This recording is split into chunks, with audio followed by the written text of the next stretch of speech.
Metro on WDET. I'm Tia Graham. Now, after decades of decay, Detroit's historic Packard Plant could be on the road to redevelopment. The city announced a letter of intent with the developer to give 28 acres of the site new life. The plant as a whole has been a significant structure throughout Detroit's history. It has seen the heights of the automotive boom and the consequences of disinvestment and neglect. When auto manufacturing operations at the plant came to an end in the mid-20th century, another generation reimagined the space. So, which moments deserve to be preserved in its next chapter? Dave Marchioni is the industrial and automotive curator at the Detroit Historical Society, and John Lauter is historian of the Packard Plant.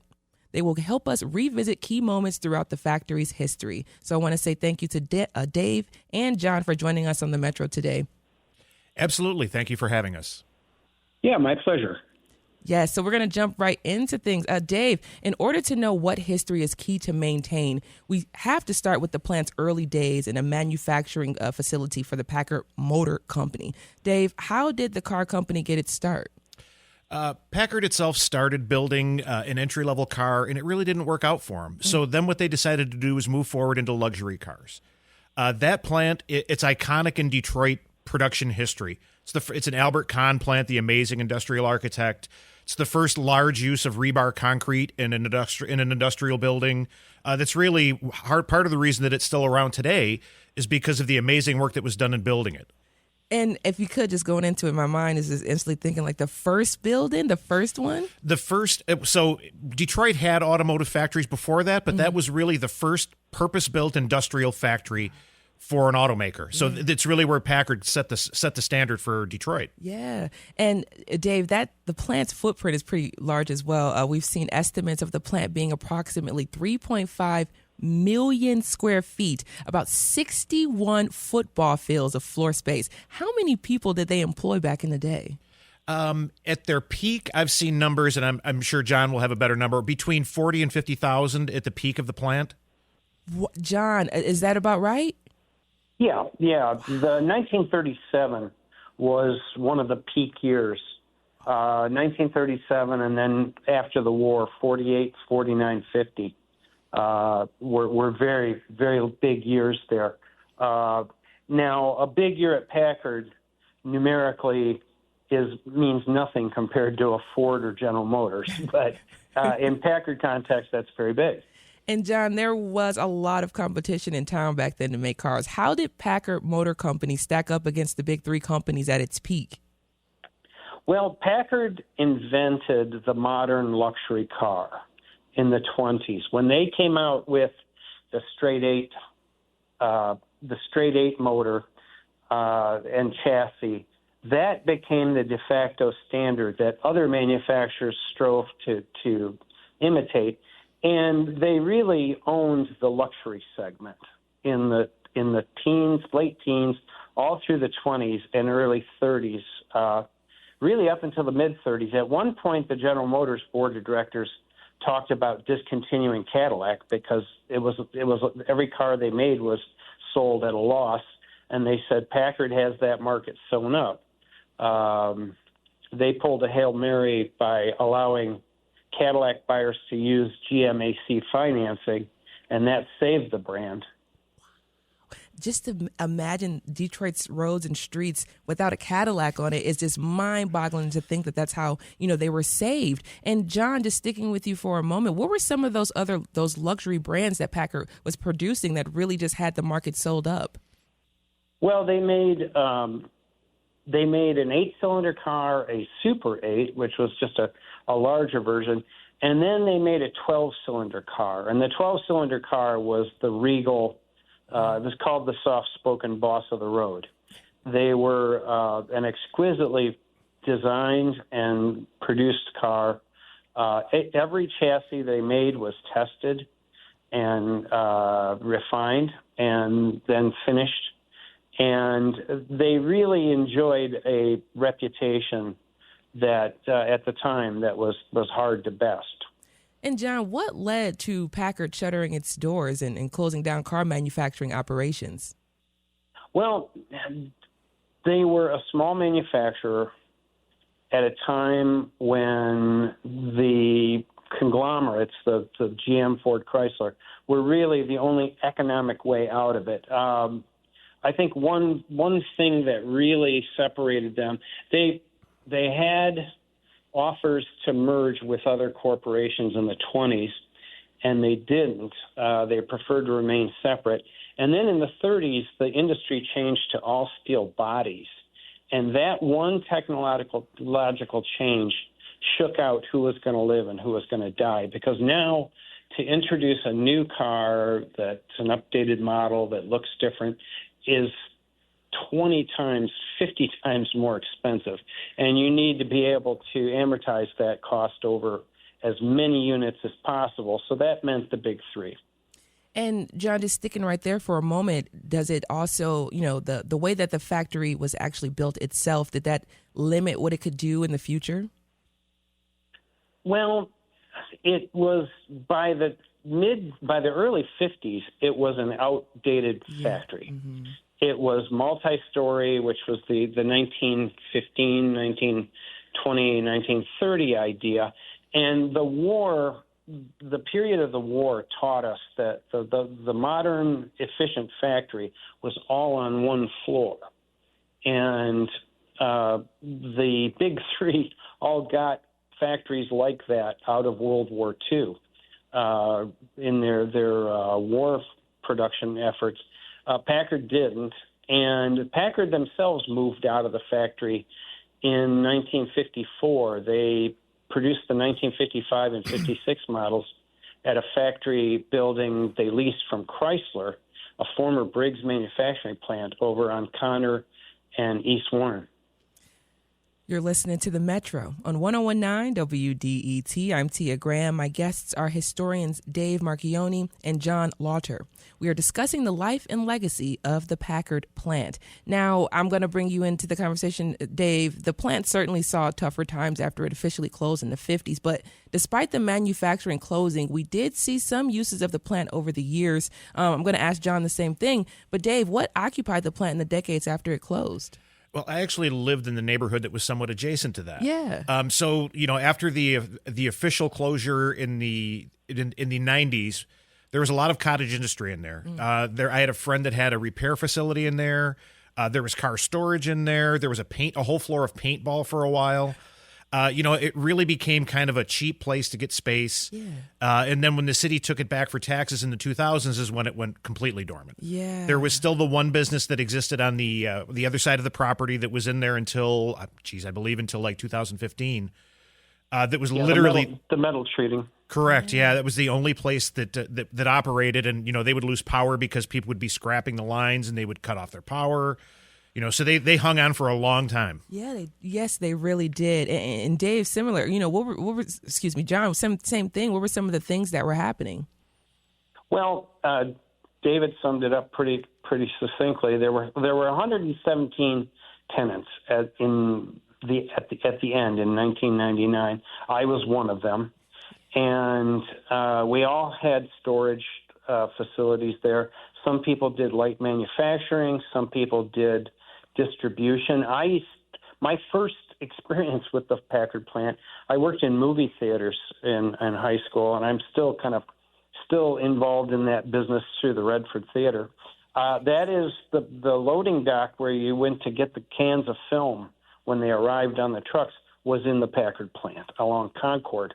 And so in 1976, I started driving down there. And that was one of the many tenants in that place. So it was like a business incubator where you could rent space reasonably and do whatever you needed to do. And Dave, the Packard plant became a notable place in Detroit's rave scene as techno music became a major musical export for the city. Can you talk a little bit about that? Sure, yeah, that was one of, and the techno culture was an underground culture. Yes. And it was interesting because if you look at a lot of the flyers of that era, they didn't have addresses on them. So you literally had to know somebody that knew somebody. And you hear the horror stories about, they had complete sound systems put in abandoned buildings. Yes. So you'd hear the stories about the guys walking through 3 feet of water to hit a power cable to bring power into the building so they could hang all the sound equipment. Oh. The ones at the Packard, they'd have 10, 15,000 people in that building on a Saturday night. It was crazy. My father was a Detroit police officer. He was on the desk at Detroit 7, which is where the factory's located. And at 6 o'clock in the morning, he got a group of people that came in and we got our cars broken into and they stole our radios. And he said, when you were in a closed property attending an illegal party, that happened, right? And then they would look sour and walk off. Yeah. And you were also, so John, you were living in this area, living through some of those times alongside the plant in the 80s and the 90s. Like, what were some of the things that you were experiencing and seeing as well as the time was going on? It was a very quiet place for us. I mean, we were there during the daytime, and it was just quietly there, and it was in very reasonable shape. Shape I would compare to the Russell Industrial Center today. Okay. Up until the 1999 illegal eviction, the illegal takeover by the city. And it was just quietly there. We'd go about our business, and everything was good. Everything really took a big turn for the worse in 1999 when the eviction took place, and the gang squad was stationed there to monitor the goings on. And when that happened, it's 1999, the doors are officially closed off. Can you just talk about I guess you can say, the decay that happened afterwards? Well, there was kind of a blind eye given to vandalism and scrapping by the city. And there were some interesting parties involved that were trying to get the property away from the previous owner through the tax situation, and it served their needs to have the building decay in condition. And so a lot of vandalism and scrapping happened quickly. I mean, the difference in 2 years was astounding. Yeah, and Dave, growing up, you have a father who's in the Detroit police. You have a different perspective on what's going on because you're talking to your dad. You're understanding what's happening. The plant, once again, 99, it's closed down. You're starting to see the decay really, really building. Urban decay became a spectacle for a lot of people. And, of course, Detroit, the Packard plant, that became known for that decay in the city. So can you talk about that time and kind of what it did for the image of the city? As a native Detroiter, and John's the same, we became the cultural epicenter of ruin porn. Mm-hmm. We had the tax credit in the early 2000s for people coming and filming. So I would do location scouting, and I would get people from all the magazines in Time and Newsweek that would call and go, we want to shoot abandoned buildings. What can we shoot?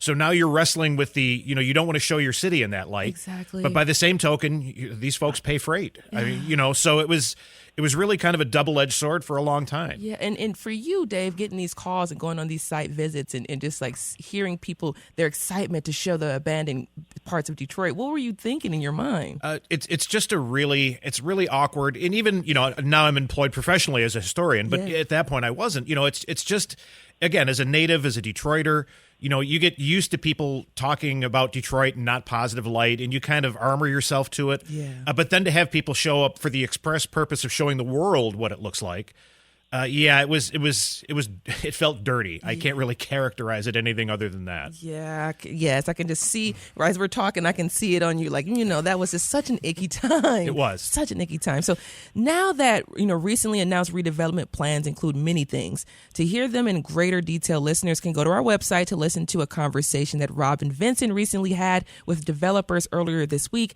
But one element that, they hope to include is a museum for electronic music. John, what do you believe, or what do you both of you believe, John and Dave, are important cultural elements to maintain or highlight in this new development from the factory's history? We're going to start with you, Dave. Well, and the great thing about Detroit's turnaround in the last 10 or 15 years is we've got kind of a model for what that looks like now. So if you go to Michigan Central, as spectacular as it is, there's parts of it that they deliberately left as it was so that people could see the transformation. Yeah. So I think the important part is to view the time the Packard factory was as a whole. I mean, it was like I say, it was the absolute pinnacle of automotive engineering in its era. But I think it's important to speak to the whole project. Yeah. And John, same thing. What cultural elements should be maintained and highlighted in that new redevelopment? Well, I'd like to see the history of the company, of the car company, their culture, their products, and their innovations featured, and not given short shrift, and given at least as much time and space as the techno music rave portion, which I understand to a generation that's still alive. That's a very important piece of history. But it seems like in the past that aspect has taken precedence over the thing that caused the plant to be built and used, which is the manufacture of fine motor cars. Well, we're hoping that we're going to see this redevelopment really just embrace the city of Detroit and just really embrace the history that, the significant history the Packard Plant holds for so many people in the city. So Dave Marchioni is the industrial and automotive curator for Detroit Historical Society, and John Lauter is a historian. Thank you to John and Dave for joining us on the Metro. And of course, we're going to continue to have you both back to talk more about the history of the city. Absolutely. Anytime. Happy to be here. Oh, it was my pleasure. Thank you, Tia.